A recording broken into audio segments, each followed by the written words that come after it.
يا أيها الذين آمنوا اذكروا الله ذكرا كثيرا وسبحوه بكرة وأصيلا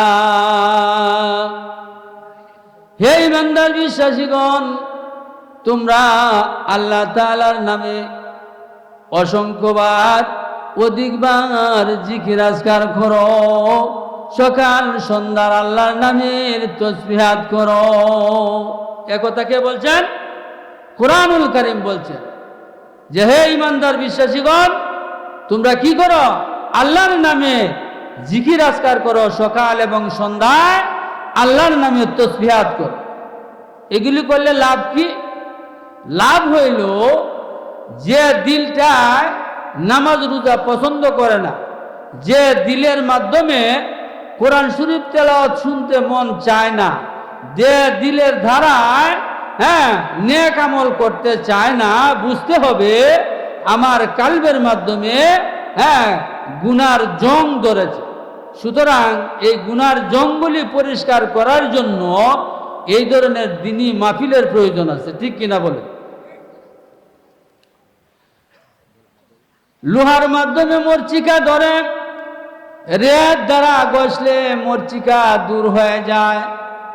কাপড়ের মাধ্যমে ময়লা পরে ওই ময়লাগুলি সাবান অথবা ব্লিচিং পাউডার দিয়ে ওয়াশ করলে পরিষ্কার হয়ে যায়। বায়ু বন্ধু, মানুষের দিলের মাধ্যমে যদি মরচিকা ধরে, তাহলে এই মরচিকাকে পরিষ্কার করার জন্য আল্লাহর নামের জিকিরের প্রয়োজন। কথা বুঝছেন কিনা? এই জন্য কবি বলতেছেন, জিক্রে হক আমদ গিজায়ে রুহেরা, মরহম আমদ ইদিলে মজরুহেরা, লা ইলাহা ইল্লাল্লাহ ও লা ইলাহা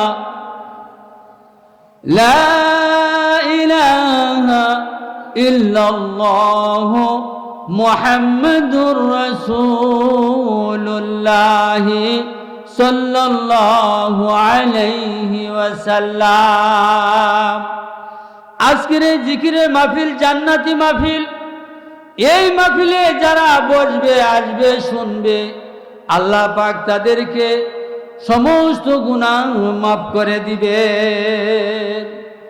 কবি বলতেছেন, গারতুকাহি হামনিশিনি বাকুদা, গোনে সাধু দর হুজুরে আউলিয়া।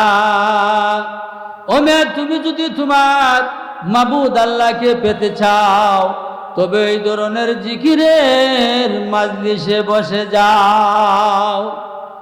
কবি কি বলছেন? যারা জিকিরের মাহফিলে বসবে তারা আল্লাহ তাআলাকে পেয়ে যাবে। এই জন্য জিকিরের মাজলিসে বসার জন্য যে সুন্দর পরিবেশ সৃষ্টি করা হয়েছে, আগামীকালকে এই পরিবেশ থাকবে না। সুতরাং আমরা যারা এলাকাবাসী আসি, এখন পর্যন্ত মঞ্চের ভিতরে আসি নাই, আমরা কিন্তু ভুল করতেছি। আমরা তাড়াহুড়া করে প্যান্ডেলের ভিতরে চলে আসি। এটা জান্নাতের মাহফিল। এই মাহফিলে যারা বসবে, শুনবে, আল্লাহ পাক তাদেরকে মহান বানিয়ে দেবেন। আল্লাহ রাব্বুল আলামিন যেরকম মহান, আল্লাহর কালামুল্লাহ শরীফের জিকিরের মাজলিসগুলি সেরকম মহান।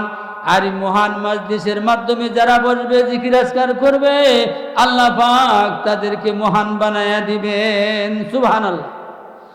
জঙ্গে দিল আজু সাইকেলে লাও পাকে কুন সেনাব তঙ্গেরাজ নূরে হকে সাকে কুন। ও মেয়ে, তোমার কালবের গুনাহগুলি যদি তুমি পরিষ্কার করতে চাও, তবে জিকিরের দ্বারা তোমাকে পরিষ্কার করতে হবে। সুতরাং এই ধরনের জিকিরের মাজলিসে প্রত্যেকটা মুসলমানের আসা একান্ত প্রয়োজন। শুধু তাই নয়, দুস্থ বাপ, আল্লাহ রাব্বুল আলামিন কোরআন শরীফের মাধ্যমে বলেছেন, ফাযকুরুনি আযকুরকুম ওয়াশকুরুলি ওয়ালা তাকফুরুন। যদি বান্দা আমাকে স্মরণ করে, আমি আল্লাহ তাকে স্মরণ করি, এবং বান্দা তোমরা কি করো না, আমি আল্লাহর নাশুকরি করিও না। বান্দা যদি আল্লাহকে স্মরণ করার উদ্দেশ্যে এক হাত আগায়, আল্লাহ বান্দার জন্য 3 হাত আগান। সুবহানাল্লাহ বলে। এই জন্য বুজুর্গানে দিন, বড় বড় মাশায়েখগণ মানুষের কলবকে পরিষ্কার করার জন্য জিকিরের হুকুম দিয়ে থাকেন। আপনার বডি যদি অপরিষ্কার হয়, আপনার বডি যদি ময়লা যুক্ত হয়ে যায়, সাবানের দ্বারা পরিষ্কার করতে পারবেন। কিন্তু আপনার অন্তর যদি অপরিষ্কার হয়ে যায়, গুনার দাগ পড়ে যায়, ওই গুনার দাগগুলি পরিষ্কারের জন্য জিকিরের প্রয়োজন। এই জন্য সদা সর্বদাই সকাল সন্ধ্যায় আল্লাহর নামের তাসবিহাত করলে আপনার কলবগুলি অটোমেটিকলি পরিষ্কার হয়ে যাবে। এই জন্য কোন বুজুর্গ বলতেছেন, তুমি 24 ঘন্টা জিন্দেগির মাধ্যমে 24 ঘন্টায় আল্লাহর নামের স্মরণ করো। তুমি কাজকর্ম করবা, তুমি বাসায় বসে থাকবা, তুমি খেতে খামারে কাজ করবা, তিনি রান্নাঘরে কাজ করবা, তুমি বাড়ির সকল কাজ করবা। প্রত্যেক কাজের পাশাপাশি জবান থেকে তুমি আল্লাহ আল্লাহ জিকির জারি রাখো। তোমার প্রত্যেকটা সময় জিকিরের তালিকায় উঠে যাবে। সুবহানাল্লাহ। এই জন্য কবি বলতেছেন, নমি গুয়াম কে আজ দুনিয়া জুদাবাস, বহর কারে কে বসি বা খুদাবাস। 24 ঘন্টার মাধ্যমে, জিন্দেগির মাধ্যমে আল্লাহকে ছেড়ে কাজ করার কথা শুধু বলা হয় নাই। তুমি 24 ঘন্টার মাধ্যমে তুমি তোমার যে কোনো কাজ করো, পাশাপাশি তোমার জিহ্বাটাকে আল্লাহর নামের জিকির দ্বারা তাজা রাখো। তুমি যদি তোমার জিহ্বাকে আল্লাহ আল্লাহ জিকিরের দ্বারা তাজা রাখতে পারো, অথবা শ্বাস প্রশ্বাসের মাধ্যমে আল্লাহ আল্লাহ জিকির করতে পারো, কাল কিয়ামতের ময়দানে ওই আমলের গুণে আল্লাহ পাক তোমাকে নাজাত করে দিবেন। লা ইয়াজমা'ন্নাকুম ইলা ইয়াউমিল কিয়ামাহ, যেদিন জমায়েতের দিন বান্দা এবং বান্দির আমলনামা ডান হাতে দেওয়া হবে, কারো আমলনামা বাম হাতে দেওয়া হবে। যখন কোনো বান্দা অথবা বান্দি ধরা পড়ে যাবে, তখন আল্লাহ রাব্বুল আলামিনের তরফ থেকে একটা গায়বী আমলনামা আসবে, সেটা ডান দিকে আসবে। সে আমলনামাটা কি? যে বান্দা এবং বান্দি হর হামেশা জিকিরে মশগুল থাকতো। কিরকম জিকির করতো? সে গরজারও দিত, আল্লাহ আল্লাহ জিকির করত, শ্বাসে জিকির করত, আল্লাহ আল্লাহ জিকির করত। ওই শ্বাস প্রশ্বাসের জিকির কিরামান কাতিবিন এরাও পর্যন্ত খবর রাখে না। এটা আল্লাহর দরবারে একটা লিস্টি হয়েছিল। ওই লিস্টিটা সেই দিন বান্দা বান্দির সামনে হাজিরা দিবে। এই জন্য তো কবি বলতেছেন, নমি গোয়াম কে আজ দুনিয়া জুদাবাস, বহর কারে কে বসি বা খুদাবাস। মৌলানা রুমি বলতেছেন, তোমাকে দুনিয়া ছাড়িয়া দেওয়ার কথা বলা হয় নাই। তুমি দুনিয়াতে যা কিছু কাজকর্ম করবা, সর্বাবস্থায় তোমার জবানে যেন জিকির লাগিয়া থাকে। সুবহানাল্লাহ। কুরআনুল কারীমের মাধ্যমে আল্লাহ পাক বলতেছেন, আল্লাযীনা ইয়াযকুরুনাল্লাহা কিয়ামান ওয়া কুউদান ওয়া আলা যুনুবিহিম ওয়া ইয়াতাফাক্কারুনা ফী খালকিস সামাওয়াতি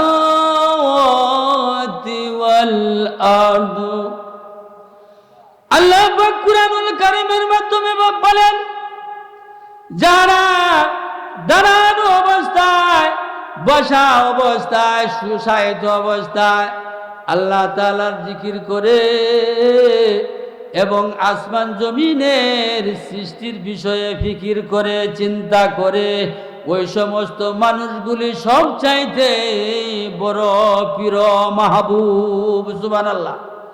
আল্লাহ কি বলছেন? তোমরা দাঁড়ানো অবস্থায় জিকির করো, বসা অবস্থায় জিকির করো, শোয়া অবস্থায় জিকির করো, এমনকি সৃষ্টির বিষয়ে তোমরা যদি চিন্তা ফিকির করো, 1000 বছর নফল ইবাদতের চাইতে তোমার আমলনামায় ইবাদত লেখা হবে। সুবহানাল্লাহ। একজন মানুষ যদি বিকাল বেলায় আকাশের দিকে তাকায় যদি বলতে থাকে, মাবুদ আল্লাহ, আসমান কত বড়, আসমানের তারকারাজি কত বড়, চন্দ্র সূর্য গ্রহ তারা কত বড়, না জানি আমার মালিক আল্লাহ কত বড়। এতটুক চিন্তা যদি কোনো বান্দা এবং বান্দি করে বলতে থাকে, অবশ্যই আমার আল্লাহই পাওয়ার যোগ্যতা রাখেন।